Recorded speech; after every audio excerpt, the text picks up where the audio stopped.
കാർഷിക സമൃദ്ധിയുടെ ഓർമ്മകൾ പുതുക്കി മലയാളികൾ വിഷു ആഘോഷിക്കുന്നു. വറുതിയുടെ ദിനങ്ങൾ മാറി മേടമാസത്തിലെ പുത്തൻ പുലരിയെ ഓരോ കേരളീയനും നിറഞ്ഞ മനസ്സോടെയാണ് വരവേറ്റത്.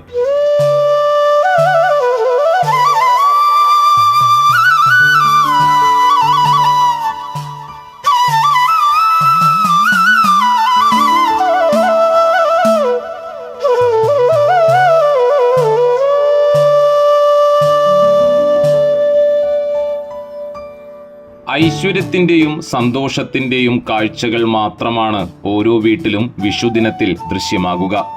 നാളുകൾക്ക് മുമ്പേ പൂത്തുലഞ്ഞ കണിക്കൊന്നകൾ വിഷുവിന്റെ വരവ് നാടിനെ അറിയിച്ചിരുന്നു. പുലർച്ചെ ഓട്ടുരുളിയിൽ കൃഷ്ണവിഗ്രഹവും കണിവെള്ളരിയും വാൽക്കണ്ണാടിയും പുതുവസ്ത്രവും സ്വർണവർണ്ണമുള്ള കണിക്കൊന്നയും ഒരുക്കിവെച്ച ഐശ്വര്യക്കാഴ്ച കണ്ടാണ് മലയാളികൾ ഉണർന്നത്.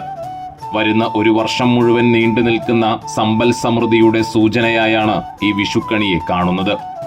ഗൃഹാതുരത്വം ഉണർത്തുന്ന ഈ ചടങ്ങ് തലമുറകളായി കൈമാറി വരുന്ന കേരളത്തിന്റെ വലിയൊരു പാരമ്പര്യമാണ്. കണി കണ്ടുകഴിഞ്ഞാൽ പിന്നെ ഓരോ വീട്ടിലും കൈനീട്ടത്തിന്റെ തിരക്കാണ്. കുടുംബത്തിലെ മുതിർന്നവർ നൽകുന്ന കൈനീട്ടം കേവലം പണമല്ല, മറിച്ച് അത് സ്നേഹത്തിന്റെയും കരുതലിന്റെയും പ്രതീകം കൂടിയാണ്. മുതിർന്നവരിൽ നിന്ന് കൈനീട്ടം വാങ്ങിയ കുട്ടികൾ പടക്കം പൊട്ടിച്ചും ആർപ്പു വിളിച്ചും ആഘോഷങ്ങൾ പൊടിപൊടിക്കുകയാണ്. പ്രവാസികളും ദൂരസ്ഥലങ്ങളിൽ ഉള്ളവരും വീടുകളിൽ ഒത്തുകൂടിയതോടെ ഗ്രാമങ്ങളിൽ ഉത്സവ പ്രതീതിയായി. കേരളത്തിന്റെ കാർഷികോത്സവം കൂടിയായ വിഷുവിനെ കുറിച്ച് മനോഹരമായ ഐതിഹ്യങ്ങളുമുണ്ട്. മര്യാദ പുരുഷോത്തമനായ ശ്രീരാമൻ ബാലിയെ അമ്പെയ്തു കൊന്നപ്പോൾ ഒളിച്ചുനിന്ന മരത്തിന് ലഭിച്ച കൊന്ന എന്ന ദുഷ്പേരു മാറ്റാൻ ഭഗവാൻ കൃഷ്ണൻ കലിയുഗത്തിൽ അതിനെ മോക്ഷം നൽകിയെന്നാണ് വിശ്വാസം. ആ മോക്ഷപ്രാപ്തിയുടെ സ്മരണ പുതുക്കിക്കൊണ്ടാണ് ഓരോ മേടപ്പുലരിയിലും കണിക്കൊന്നകൾ പൂത്തുലയുന്നത്.